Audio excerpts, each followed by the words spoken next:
जीव रे स्वरूप होए नित्य कृष्ण दास। हमेशा कृष्ण का दास था, दास है, दास रहेगा। मेरी माता जी रामायण और भागवत वगैरह ये गीता जी वगैरह पढ़ा करती थी, तो वो जो संस्कार हैं जब मेरा जन्म हुआ तो वो भी मेरे साथ साथ आए हैं। 80% क्या, मैं तो 100% उन्हीं के दिन मानता हूँ। मेरे फादर ने तो एक बात बताई थी, व्यापार के अंदर to be cheated is better than to cheat. व्यापार में पूर्णतः सच्चाई और अच्छाई होनी चाहिए। जिस व्यापार में झूठ का सहारा लेते हैं तो वो व्यापार नहीं कहलाता, वो ठगी है। सनातन धर्म एक जीवन जीने की शैली है। कृष्ण भक्ति के साथ व्यापार करेगा तो उसको कभी टेंशन नहीं होगा। छोटे छोटे बच्चे भी उनको बोलते हैं एग्जाम देना टेंशन है, टायर्ड हो गया, ये सब चीजें। जब कृष्ण भक्ति आप करती हो तो आपको इन सब चीजों के बहुत दूर दूर तक पाला नहीं पड़ता है। 52 साल मेरे को व्यापार करते हुए, मैं व्यापार जीरो से ले यहाँ तक पहुंचा हूँ, तो इसमें 95% रोल मेरे कृष्ण का ही है। सनातन का मतलब ABCDE। A for association with good persons और devotees, B for books reading और बुक्स डिस्ट्रीब्यूशन। 50-52 साल हो गए, आज भी मैं 2-4 घंटे बुक्स पढ़ता ही पढ़ता हूँ और लगभग 1 लाख किताबें हर साल बांटता हूँ। इट्स हाई टाइम कि शायद अब हमें इनर इंजीनियरिंग, मतलब जो हमारे अंदर की, उसको समझने की जरूरत है आध्यात्म के रास्ते से।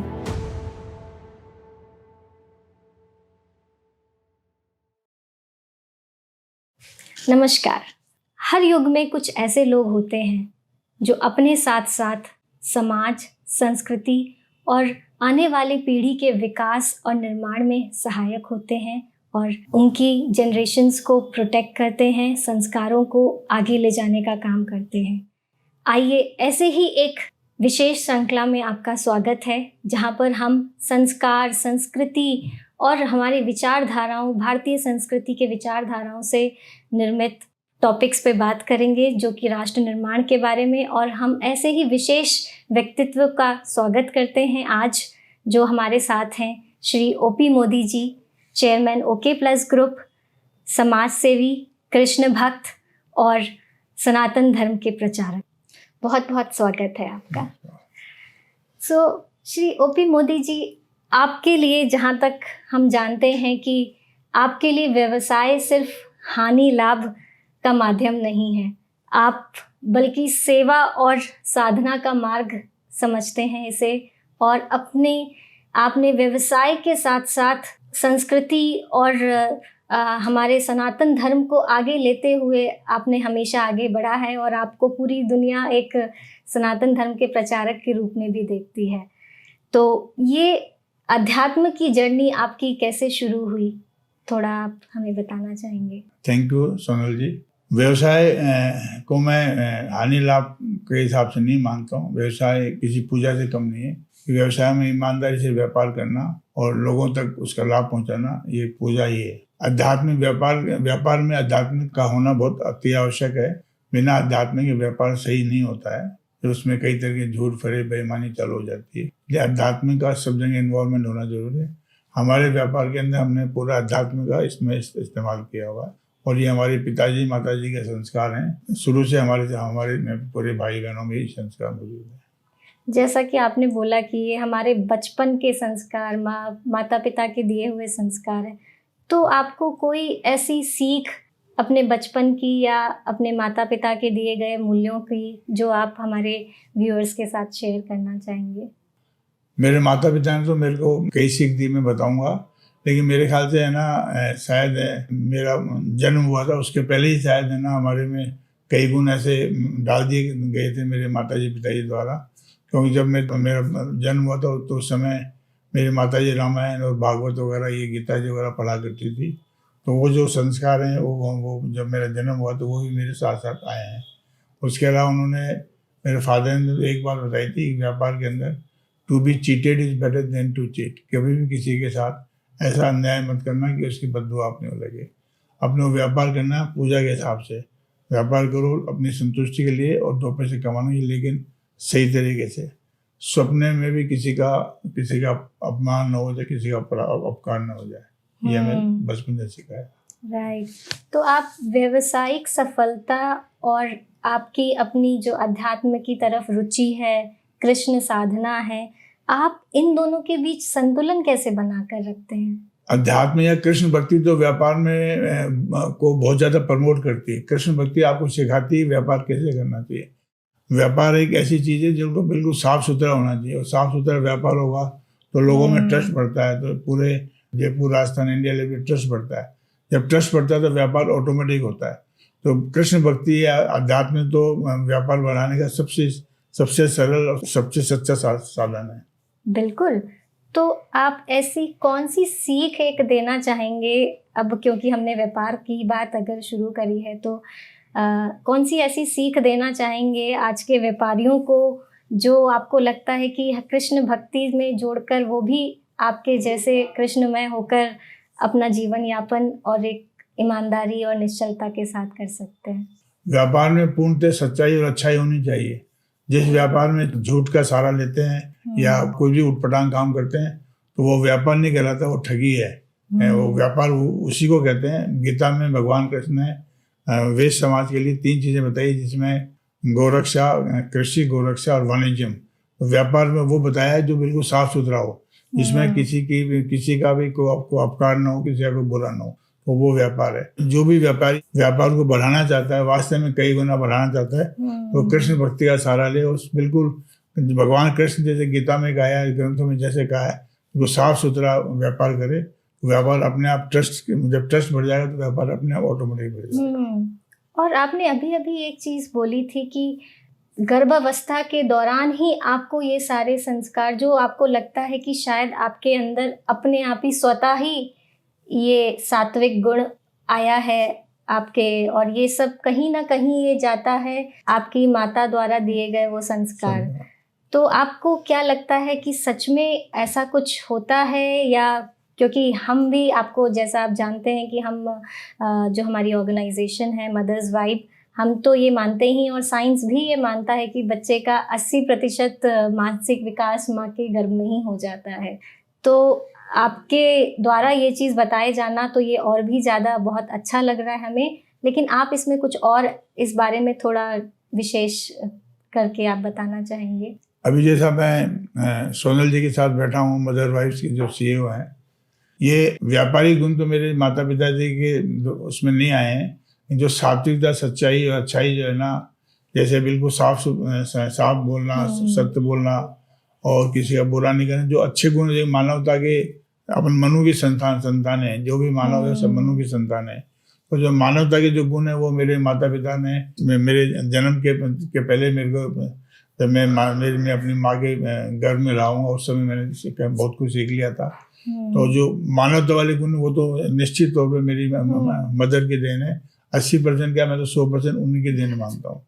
और बाद में व्यापार जो है ना वो एक अलग चैप्टर है, एक स्किल है जो हमने समय के साथ हमने सीखी है, डेवलप करी है, बिजनेस स्किल्स। एब्सोल्युटली। लेकिन आपका जो झुकाव है कृष्ण के प्रति, श्री कृष्ण के प्रति और सनातन धर्म के प्रति, लेकिन काफ़ी लोग ये मानते हैं कि धर्म एक रिलीजियस वो है, लेकिन हम जब आप और मैं, हम जब अभी कुछ दिन पहले भी हम डिस्कशन कर रहे थे, तो सनातन धर्म एक जीवन जीने की शैली है। तो हम आज की जनरेशन को ये कैसे समझाएं, ये कैसे उनको, कि ये उनको एक अपने लाइफस्टाइल में इनबिल्ट करना चाहिए, इसमें आप कुछ रोशनी डालना चाहेंगे? देखिए, भक्ति के साथ, कृष्ण भक्ति के साथ व्यापार करेगा तो उसको कभी टेंशन नहीं होगा, कभी लाइफ में टायर्डनेस महसूस नहीं होगी। ये जो आजकल के जो छोटे छोटे बच्चे भी, उनको बोलते हैं एग्जाम देना टेंशन है, टायर्ड हो गया, ये सब चीज़ें, जब कृष्ण भक्ति आप करती हो तो आपको इन सब चीज़ों के बहुत दूर दूर तक पाला नहीं पड़ता है।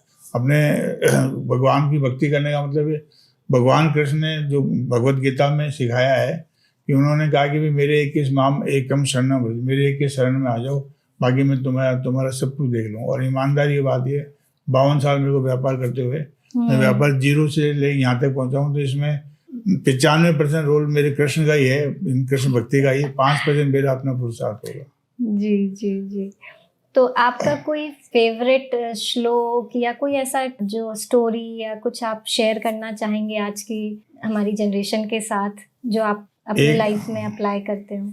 एक श्लोक है, चैतन्य महाप्रभु का कहा हुआ है, तिन्नादपि सुनी चैन तरोरपि सही सुना, अमान इन्हें मान दे कीर्तनिया सदाहरी। इसका मतलब है तिन्नादपि, अपने आप को तिन से भी छोटा समझो, अपने अन्य से बहुत ज़्यादा प्राउड हो जाता है तो आदमी उछल जाता है, तो वो आदमी सक्सेसफुल नहीं होता है। तना रबी सुनी चैन तरु रबी सुना, जिससे तरु यानी वृक्ष होता है, वृक्ष में सर्दी गर्मी बरसात सबको सहन करता है, सबको सहन करते हुए लोगों को फल देता है, लोगों को अपने प्रोडक्ट देता है। तना रबी सुनी चैन तरु रबी अमान मान दे, जो मान सुने लोग हैं, जैसे हमारे यहाँ पे पियोन ही मान लीजिए, अपन उसका अपमान करते हैं, उसी को फायदा नहीं। तो भगवान ने कहा कि जो बहुत नीचे तबके के लोग, उसको भी पूरा सम्मान दिया जाए। तो तीनों चीज़ें जब होगी तो आप व्यापार में या कहीं पे भी जिस भी फील्ड में होंगे आप सफल होंगे। अपने आप को तुरंत से ज़्यादा छोटा समझना ये मतलब नहीं कि भाई अपने आप को अहंकार से दूर रखना। जैसे 6 चीज़ें जो एक आदमी के जीवन में होती है तो वो बहुत तकलीफदायक होती है। काम है, क्रोध है, लोभ है, मोह है, मद है, मत्सर है। 6 चीज़ें जिसके भी जीवन में आती है वो आदमी हमेशा व्यक्तित्व की दृष्टि से बहुत पीछे रह जाता है। पैसा होना अलग बात है, उसका व्यक्तित्व लगभग 0 के बराबर हो जाता है। तो इन चीज़ों भगवान ने जो कहा, इन गुणों का ध्यान रखते हुए अपने को अपने जीवन में इसको उतारना चाहिए और अप्लाई करना चाहिए। आपने बहुत अच्छी बात कही कि जब हम हमारे दिए गए ज्ञान, दिए गए विद्या को अपने जीवन शैली में, अपने जीवन में उतारते हैं तो ही असली बदलाव आता है। चाहे वो हमारी डे टू डे डेली की लाइफ हो, चाहे वो व्यापार हो, चाहे वो आपका रिलेशनशिप्स हो, करियर हो, हर एक फेज़ में, हर एक उसमें इम्पोर्टेंस रखता है। एंड इसी तरह हमारे भागवत गीता के दिए गए सारे उपदेश, सारे श्लोकों में यही बात हमें समझाई गई है कि हम इसे अपनी जीवन शैली में अपनाएं। लेकिन उसके बाद भी कई लोग हैं जो इसके मूल्य आधार को नहीं समझ पाते हैं और हम ब्लेम करते हैं, कंप्लेन करते हैं आज के बदलते टेक्नोलॉजी को, समाज को, एक्सपोजर को। तो कहीं ना कहीं आपको भी क्या ऐसा लगता है कि उसका इफ़ेक्ट हमारे परिवारों में, हमारे पर्सनल लाइफ्स में और हमारी सोशल लाइफ्स में, जो आज का समाज जिस तरीके का बनता जा रहा है या जो भी चेंजेस, बदलाव आ रहे हैं, तो उसमें आपका क्या विचार है कि आज की जनरेशन को, आज के नए पीढ़ी के नए माँ बाप, माता पिताओं को कैसे आगे बढ़ना चाहिए या अपने बच्चों को सनातन धर्म से किस प्रकार उनकी रुचि या उनका अंडरस्टैंडिंग डेवलप हो? देखिए, पूरे विश्व के अंदर 2 ही तरह के धर्म चल रहे हैं, या तो सनातन धर्म चल रहा है या एक भौतिक धर्म चल रहा है, जो कि जिसे आज के दौर में विज्ञान बोलते हैं। और जो सनातन के अनुसार चल रहा है पूरे विश्व में कहीं पे भी हो, चाहे भारत में ज़्यादा है, तो वो आदमी हमेशा आपको प्रसन्नचित मिलेगा, कभी कोई टेंशन नहीं मिलेगी और कभी कोई तकलीफ में नहीं रहेगा। तो सनातन एक ऐसी फिलोसफी है, एक ऐसा सिस्टम है जो भगवान कृष्ण का बनाया है और इतना 100% फुल प्रूफ सिस्टम है, इससे आपको कहीं तकलीफ आने वाली नहीं है। सनातन के अंदर 3 चीज़ें प्रमुख होती है, 3P बोलते हैं अपन उसको। एक तो प्रारब्ध होता है, जो अपने पास कर्माज होते हैं, जो पिछले जन्म से इस जन्म में आते हैं। एक पुरुषार्थ होता है, वर्तमान कर्म जो अपन करते हैं। एक प्रभु कृपा होती है। तो प्रभु कृपा तभी होगी जब 3P मिल जाते हैं, जब आदमी में व्यक्तित्व बनता है। दुनिया में किसी का व्यक्तित्व बहुत बढ़िया बना हो, पोस्ट अलग चीज़ है, व्यक्तित्व बनना तो वो तभी जब बनना, उसका प्रारब्ध भी अच्छा होना चाहिए, उसका वर्तमान पुरुषार्थ भी अच्छा होना चाहिए और उस प्रभु कृपा होनी चाहिए। तो प्रभु कृपा तभी होगी जब वो सनातनी होगा। दूसरा, आज की तारीख में जैसे भौतिक युग है, भौतिक विज्ञान के अंदर जो है, तो विज्ञान एक सब्जेक्ट ये भी पाता है कि विज्ञान विनाश की ओर ले जा रहा है अथवा विकास की ओर ले जा रहा है। विज्ञान एक तरफ विकास की ओर भी ले जा रहा है और विज्ञान विनाश की तरफ भी ले जा रहा है। तो विकास की तरफ ठीक है, कुछ परसेंटेज अपन जा रहे हैं, लेकिन अपन है ना इतने ज़्यादा हो गए कि अपन AI पे आ गए, ऊपर पूरा समुद्र खोद दिया, पूरा आसमान को तक पहुँच गए। अपने पूरी नेचर को, we are always playing with the nature. America का राष्ट्रपति था तो उसने एक आता है, never play with the nature. But मैं अभी आज का भौतिक युग में पूरे समुद्र को सत्यानाश कर रखा, पूरी जमीन को सत्यानाश कर रखा। तो इसको अपन जिसे विकास बोल रहे हैं या विज्ञान बोल रहे हैं, वो अपने को ज़्यादातर विकास की तरफ ले जा रहा है। यदि इसी विज्ञान में यदि आप अध्यात्म जोड़ देते हो, तो स्पिरिचुअल साइंस को यदि काम में लेते हो, तो आप है ना आगे तरक्की भी कर सकते हो और आपको जो आप अचीवमेंट चाहते हो वो अचीवमेंट मिल जाएगा। या आपको उसमें अध्यात्म को जोड़ना पड़ेगा, सनातन को जोड़ना पड़ेगा, अन्यथा तो विनाश तो निश्चित तौर पर ही है। आपने बहुत ही अच्छे तरीके से हम सबको ये समझाया, और मेरा भी यही मानना है कि एक बैलेंस होना ज़रूरी है। उस बैलेंस और संतुलन के साथ ही इस सृष्टि आगे बढ़ सकती है, और हम सबका विकास कनेक्टेड है। चाहे वो मानसिक विकास हो, चाहे वो पर्सनल लाइफ का विकास हो, चाहे वो व्यापारिक हो। तो कहीं न कहीं इन सब चीज़ों को ये सब कनेक्टेड है, और इट्स हाई टाइम कि शायद अब हमें इनर इंजीनियरिंग, मतलब जो हमारे अंदर की इंजीनियरिंग है, उसको समझने की ज़रूरत है अध्यात्म के रास्ते से। बहुत ही खूब आपने कहा, एंड आई एम श्योर हमारे व्यूअर्स को ये बहुत अच्छे से समझ में आया होगा। तो अगला प्रश्न मैं आपकी तरफ जानती हूँ। जैसे भी आपने अभी बताया कि हमें एक बैलेंस की ज़रूरत है, और ये सब चीज़ें आपको अध्यात्म से और एक अपने ज्ञान और हमारे संस्कारों, हमारे वेदों को जब हम स्टडी करते हैं, क्योंकि अब साइंस भी ये मानता है, तो साइंस ने और भी बहुत सारे रिसर्च और ऐसे किए, जैसे कि हम जब अपने गर्भ संस्कार में माताओं को सिखाते हैं कि उनको हम एग्जाम्पल्स देते हैं, चाहे वो माता कयाधु का हो, भक्त प्रहलाद का हो, या शिवाजी का हो, माता जीजाबाई का हो, उसके साथ साथ हम उन्हें ये भी समझाते हैं कि साइंस भी ये मानता है कि 80% ब्रेन डेवलपमेंट होता है माँ के गर्भावस्था के दौरान। जैसे अभी परिवार का माहौल होता है, माता पिता के विचार, भाव, भक्ति, एंड जो भी वो पूरे फैमिली वैल्यू सिस्टम होता है, वो सब इफ़ेक्ट करता है। तो इसमें कोई और आप ऐड करना चाहते हो, कोई स्टोरी हमारे आपकी फेवरेट बुक्स हैं श्री कृष्णा, या कोई लीला भगवान की जो ऐसे ही किसी उपदेश को बताती हो? अपने सनातन के अंदर 16 संस्कार होते हैं, उसमें एक गर्भाधान संस्कार भी होता है।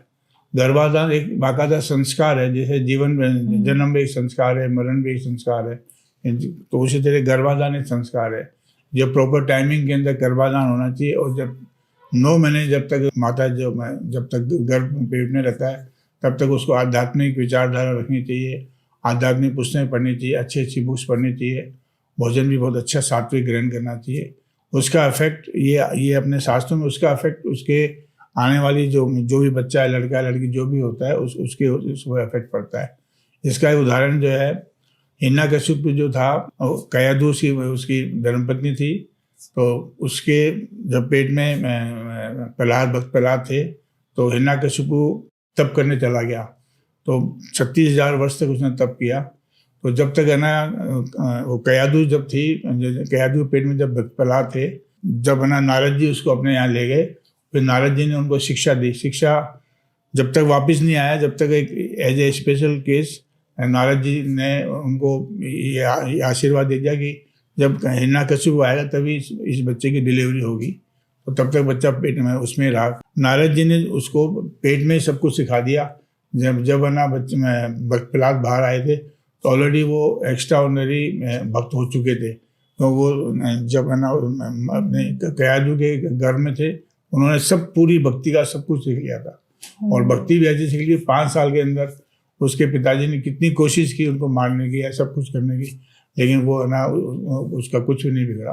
और सबसे बड़ा नवदा भक्ति जो भागवत के अंदर आती है, 18,000 श्लोक के अंदर, नवदा भक्ति देन भक्त प्रहलाद की है, जो कि आज सनातन की सबसे बड़ी भक्ति की 9 प्रकार जो है वो भक्त प्रहलाद की देन है। और वो उसने माँ के पेट में सब कुछ सीख लिया था। तो ये जब भी है ना अपने, तो इवन साइंस भी ये कहती है कि भी है ना, जो भी कुछ अपन खाते हैं पीते हैं, जो सुनते हैं, आजकल के बच्चे टेलीविज़न, उनकी माताएं टेलीविज़न देखती है और क्राइम शो देखती है और ये सब देखती है, इसकी वजह से उनके बच्चे ऐसे निकले जो क्रिमिनल माइंडेड निकल रहे हैं। तो ये बहुत ज़रूरी है कि गर्भाधान भी एक संस्कार है, इसको भी प्रॉपर, जैसे मदर वाइफ है या किसी भी संस्था के इनके हेल्प लेकर के उसके अनुसार इसको अपने बच्चे को लालन पालन करना चाहिए। Thank you so much. और आशा है कि आने वाली पीढ़ी, हमारे नए माता पिता जो बन रहे हैं, जो इस व्यवस्था से गुजर रहे हैं, वो इससे सीख लेंगे और कॉन्शियस कंसेप्शन और अपनी प्रेगनेंसी और अपने मदरहुड, पेरेंटहुड को और भी ज़्यादा अवेयरनेस और डिवाइन दिव्यता के साथ उस नज़रिए से देखेंगे, जैसा कि हमारे श्री यूपी मोदी जी ने आप सबको समझाया। तो आप आज भारत के सभी माता पिताओं को और शिक्षकों को और क्या संदेश देना चाहेंगे जो हमारे गीता से रिलेटेड आज के बच्चों की परवरिश के लिए? माता पिता को संदेश तो ये देना चाहेंगे कि जब भी वो गर्भाधान करें तो उसको एक संस्कार के हिसाब से लें। जैसे मदर वाइफ्स एक संस्था है, इनकी आप हेल्प लें।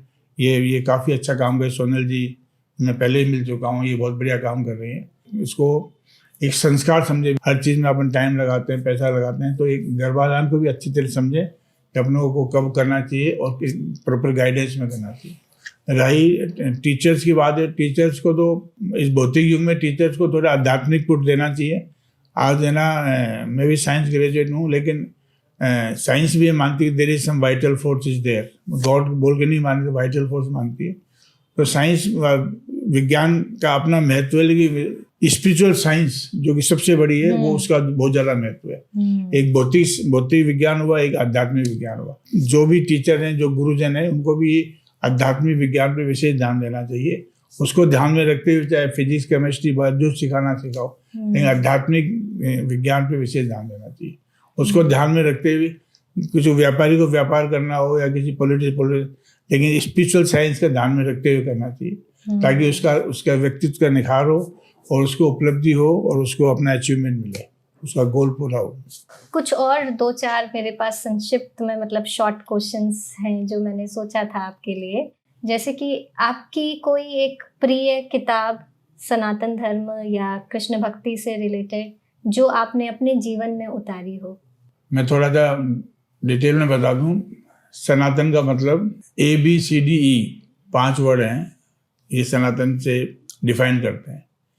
A for association with good persons और devotees, association with devotees, Sanatan का पहला। दूसरा B फॉर बुक्स रीडिंग और books distribution, spiritual books reading और books distribution. C for chanting always Krishna and Ram, always chanting by lips, मन के द्वारा। D for diet prasadam only, not like this कि हम इधर रेस्टोरेंट में गए वहाँ गए वहाँ गए, डाइट सात्विक prasadam. And E for Ekadashi, this 5 pillars are for the Sanatan. अब इस 5 पिलर के अंदर यदि कोई आदमी अपने आप को ढाल लेता है तो वो सनातन का 100% फॉलोअर हो जाता है। बात यार ये कि मेरी फेवरेट बुक कौन सी है। मेरी फेवरेट बुक कृष्णा बुक है, जो अभी इनके हाथ में है, ये मेरी फेवरेट बुक है। ये 10वां स्कंद है, भागवत के अंदर 12 स्कंद है, इसमें 10वां स्कंद है, इसमें 90 अध्याय है। तो भागवत का एक पार्ट है, जैसे महाभारत का एक पार्ट भगवत गीता, वो भी मेरे फेवरेट है। तो भागवत में ये श्री कृष्ण बुक ये मेरी बहुत फेवरेट है। और इन टोटल मेरे कृष्ण फेवरेट है। कृष्ण मेरे माई बाप हैं, जो भी कुछ है। एक श्लोक है छोटा सा, जीव रे स्वरूप होए नित्य कृष्ण दास। अपन जीव मात्र हमेशा कृष्ण का दास था, दास है, दास रहेगा। तो ये हमेशा ये मेरे फेवरेट है, मेरे भगवान भी हैं, मेरे स्वामी भी, मेरे प्रीतम भी यही है, मेरे सब कुछ यही है। और मैं इनका सर्वेंट भी हूँ, बच्चा भी हूँ, सब कुछ मैं इनका हूँ। दूसरा एक बात और बतानी थी, एक आदमी को पूरे वर्ल्ड के अंदर किसी आदमी को जीवन में 3 चीज़ें जरूरत पड़ती है। पैसा खूब हो, अच्छी प्रतिष्ठा हो, एक अच्छा पद हो। हर आदमी के पूरे मानव में को पूरे विश्व में 3 चीज़ें की जरूरत पड़ती है। पैसा, पद, प्रतिष्ठा। पैसा चाहिए, अच्छा पद चाहिए, फिर बाजार मार्केट में प्रतिष्ठा चाहिए। और ये तीनों ट्रिपल P, पैसा, पद, प्रतिष्ठा, ये तीनों मेरा कृष्ण आपको दे सकता है। इसको अपने जीवन में इसको इतना याद करो कि ये परेशान हो जाए, तंग हो जाए। ये आपको पैसा भी देगा, प्रतिष्ठा भी देगा और पद भी देगा।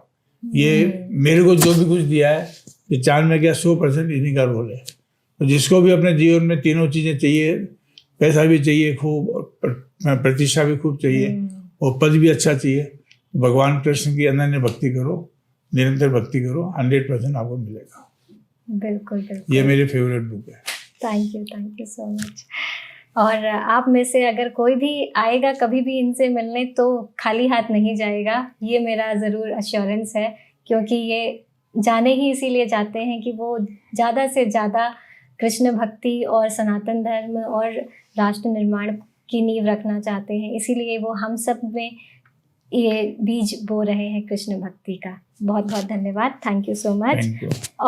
और भी अगर आप कुछ एक मूल्य जो आप चाहेंगे कि आजकल के बच्चों में ज़रूर से होना चाहिए, कोई एक वैल्यू, कोई एक लेसन। रीडिंग हैबिट नहीं है आजकल के बच्चों में, जो कि बहुत ज़रूरी है। आपको अच्छा साहित्य, अच्छी बुक्स पढ़नी ही पड़ेगी। जब कॉलेज में था तो मैं Dale Carnegie, sweet modern, Vincent पिले, नेपोलियन हिल, इनको पढ़ा करता था। और जब मैं बिजनेस में आया तो मैंने आध्यात्मिक बुक्स पढ़ना चालू की। और मेरे बुक्स के अंदर मैं जब पढ़ता था तो मैं कॉलेज में झूठ भी बोलता था, क्योंकि मैं उस समय वैसा कोई वो था नहीं, उस समय मैंने ऐसा कुछ पढ़ा नहीं था। जब आध्यात्मिक बुक्स पढ़ने लगा तो मालूम पड़ा कि आदमी को सत्य बोलना चाहिए, झूठ क्यों बोलना चाहिए, ये सब चीज़ सीखी। तो जो आदमी अच्छी बुक्स पढ़ता रहेगा तो उसका व्यक्तित्व निर्माण होगा, उसकी लाइफ के अंदर बहुत कुछ चेंज होगा, बहुत कुछ अचीवमेंट होगा। तो रीडिंग की आज के बच्चों में रीडिंग, इसने एक तो मोबाइल ने रीडिंग खत्म करवा दी।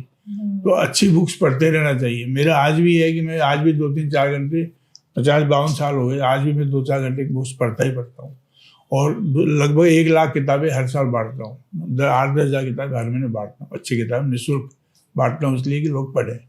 आपके इन्हीं लेसन्स और ज्ञान के साथ, आपके दिए गई सीख के साथ आशा है कि हम सब अपने विचार अपने डेली लाइफ में इनको उतारें। अपने डिफरेंट रोल्स जो हम प्ले करते हैं अपनी लाइफ में, उन सब में उस माइंडफुलनेस के साथ, उस कृष्ण कॉन्शियसनेस के साथ आगे बढ़ें, ताकि जो हमारे ट्रिपल पीज हैं वो सब हमें मिले, जिन्हें हम सबकी चाह होती है।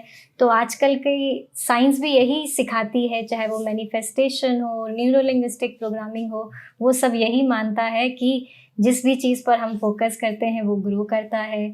हमारा ब्रेन, हमारा अनकॉन्शियस लेवल, सबकॉन्शियस लेवल ही हमें आगे बढ़ाता है। कृष्ण भक्ति के माध्यम से बोलिए या डिवाइन यूनिवर्सल कॉस्मिक एनर्जी, सब सेम है। तो थैंक यू सो मच। और आपने इतने अच्छे से हमें ये सब चीज़ें बताई, और आई एम श्योर कि आने वाली पीढ़ी और राष्ट्र निर्माण में जो आपका योगदान है वो समाज देख रहा है, समझ रहा है और इसकी सराहना भी करता है। इसीलिए आप जाने जाते हैं सनातन धर्म के प्रचारक के रूप में, कृष्ण भक्त के रूप में, समाज सेवी के रूप में। और ऐसे ही आपका आशीर्वाद और प्यार बना रहे, और आने वाली पीढ़ियों के लिए और संसार के लिए, राष्ट्र निर्माण के लिए। Thank you so much. एक बात और बोलना चाहता हूँ सभी के लिए। बचपन से लेकर आज तक आपने देखा, जो अपन बोते हैं वही अपन काटते हैं। तो जो अपन बांटेंगे वही बटोरेंगे। अपन अच्छाइयाँ बांटेंगे तो अच्छाइयाँ अपने लौट के आएगी, और बुराई बांटेंगे तो बुराई लौटे। तो मेरा सबसे रिक्वेस्ट है कि भगवान कृष्ण को, राम या कृष्ण को केंद्र में लेकर के अपना जो भी काम करें वो अच्छे काम करें, तो अपन लौट करके अपने अच्छाइयाँ ही अपने साथ में आएगी। वैसे है ना, मैरिज लाइफ के बाद मदर वाइफ को जरूर याद रखिएगा, ये आपको हमेशा साथ देगी, आपको आध्यात्मिक भी बनाएगी और आपकी लाइफ, आने वाली लाइफ को सुधार करेगी। धन्यवाद सोनल जी, आपका बहुत बहुत धन्यवाद। आपकी संस्था का बहुत बहुत धन्यवाद। हरे कृष्ण। हरे कृष्ण।